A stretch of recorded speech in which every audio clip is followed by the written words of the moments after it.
Well, I heard a voice in my ear. I trust it was the Lord's voice. Ephesians chapter 4. I'm very conscious that the Lord is here and that He's working, and I need it just as much as anybody here.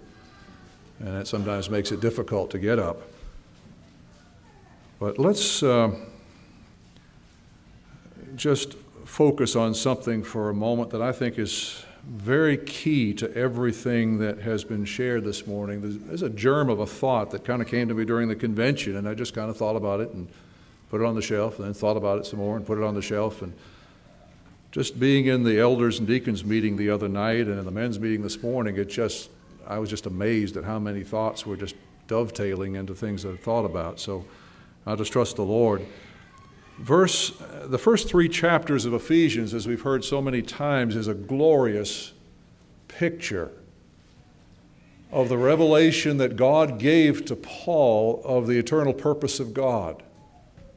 His plan from the foundation of the world to have a people to share His life and His love with forever.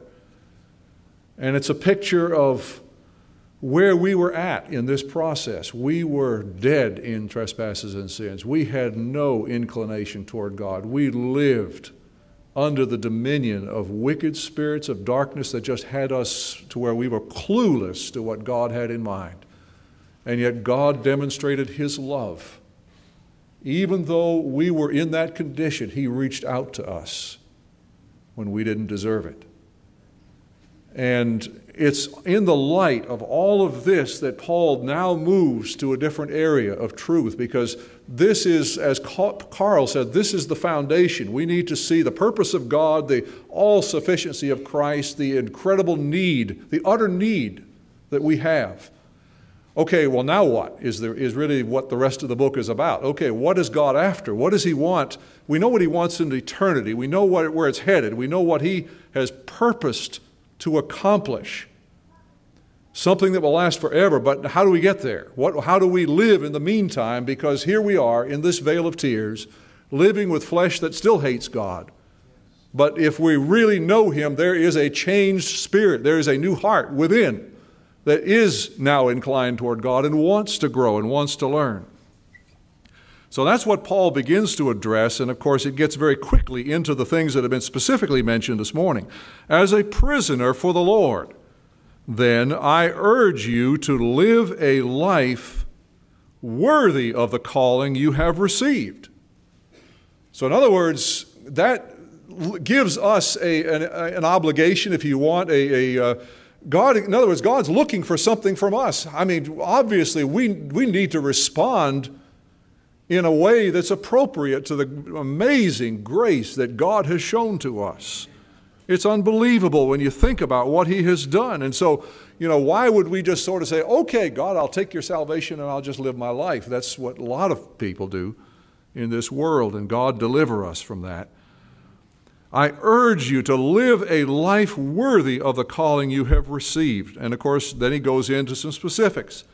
Be completely humble and gentle.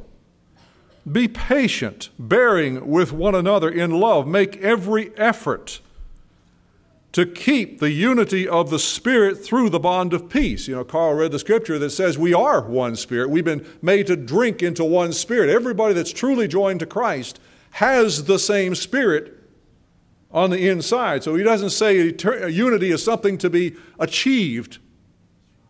It's something to be maintained, because we've already been given the very foundation to be one.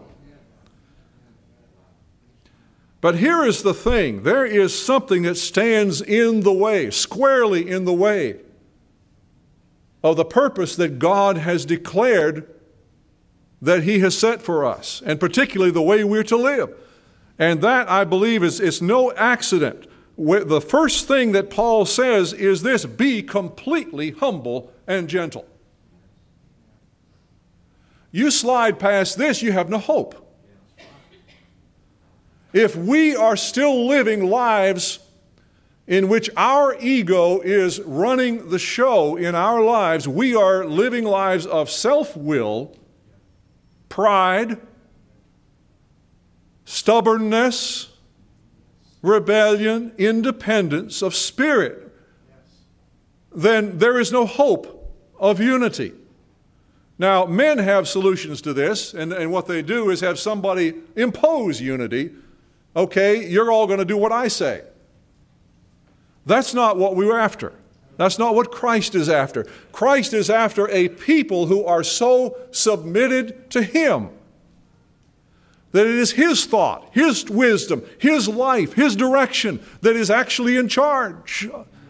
Not only in our individual lives, but in our corporate lives. I'll tell you, so long as I'm on the throne of my life, I have no way that I'm going to be able to flow with other people and to submit myself.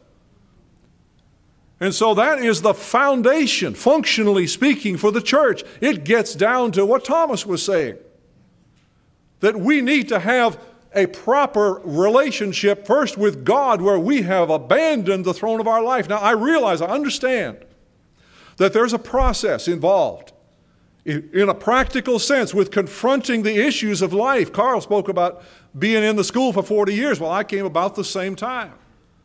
And I guarantee you, it ain't over yet. There isn't a day that I don't look in the mirror and I see the fellow that I have the biggest problem with. And God help every one of us to come to a place where we understand the problem, because everyone, if there's a conflict, if there's something with which we have a problem of any sort, how do we account for that problem? If they would just straighten up, if they would come around to my point of view, because I have the truth, I know what the deal is, everything would be wonderful. We could have perfect unity if everybody would just agree with me. There would be no problems. Well, that's not what the deal is about. God is seeking to bring us into agreement with Him.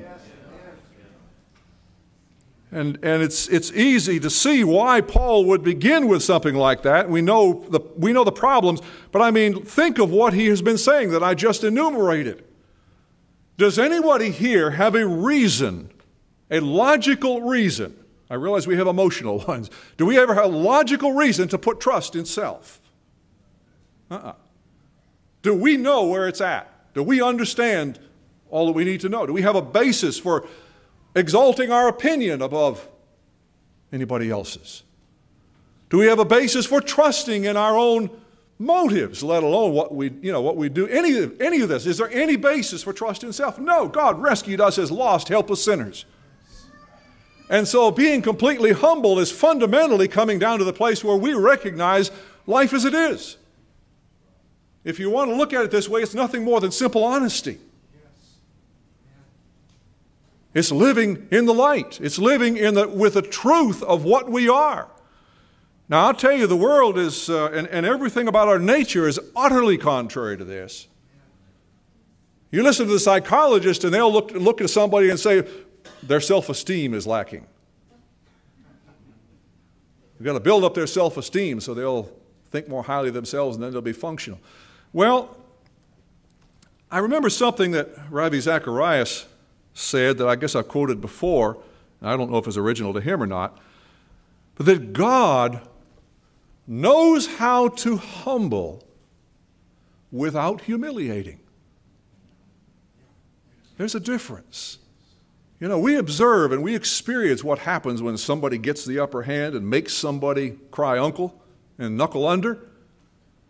You know, what does that do for down here? I mean, that just, does that really produce humility? No, it doesn't. It produces resentment, produces a whole lot of bad things.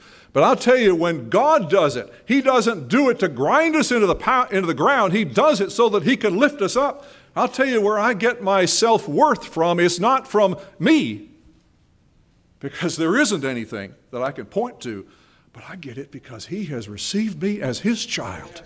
There is no foundation for self-worth that could even begin to compare with God loving us the way that He has loved us.